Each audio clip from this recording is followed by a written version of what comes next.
When David and Guillaume got back in touch about making Detroit, I wasn't terribly surprised they decided to make it because the fan response was so intense. So it makes sense that they would choose to do that after the enthusiasm. It was a challenge, and it was just an interesting thing to get my head around how to approach this character now as a different, much older person, and whether or not she had changed. And I'm very happy to say that with Detroit, I've had the opportunity to see Kara grow so much more than I ever expected. You do the housework, the washing, you cook the meals, and you take care of... God damn it, where the fuck's the rat gone now? Alice! Alice! I mean, she starts out essentially how she does in Kara in a very, not robotic, but, you know, android, other way, and getting to take this journey where she becomes more and more human as it goes on. You know, and as an actor, that's a wonderful exploration in every way, whether it's how she sits, her posture, how her voice changes, how emotions change, and how much emotion is based on things like empathy and social experience. And so having, you know, as much material as I got with David to have this huge, nuanced arc was really incredible. Why couldn't we just be happy? This experience has been quite different than the experiences I've had shooting film or TV or doing theater work. I have 83 dots on my face and a really flattering black wetsuit type thing, and you're jumping around with props, and it's kind of like being a 10-year-old imaginative kid, which is fun. There's 80 cameras around us. It's already lit. So we just shoot and shoot and shoot and shoot and shoot. There's no change of sets, there's no hair and makeup, there's no wardrobe, so we move really fast, and we'll go through about 35 pages in a day. Working in TV or film, we'll probably do 6 pages a day.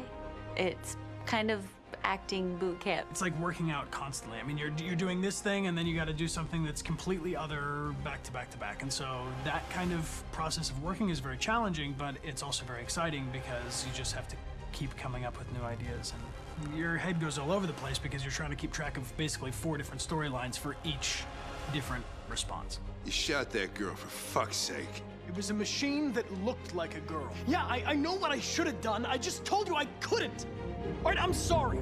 The fact that David Cade, he's telling like many stories interwoven from beginning to end is super complicated and super impressive, and I have no idea how he keeps it all in his head. He's not just the writer or the director who's seeing this from the outside eye, he's also thinking about the player walking through this space. You know, only somebody who really, really loves not the work, but like these characters and these stories and cares about doing something meaningful would invest that much in it. And it's always inspiring to work with somebody who cares that much. My experience with motion capture is this one.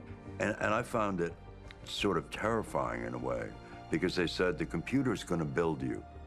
But then as we got into it, I realized all the elements of it were still artistic.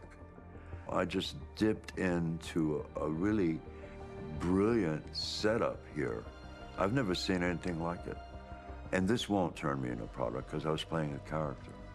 So it's wonderful. In the game, Detroit comes back because of a revolutionary industrial rebirth. And there's no reason why that can't happen in Detroit, because they have such tremendous infrastructure for millions and millions of people who can very easily support, you know, a new industry.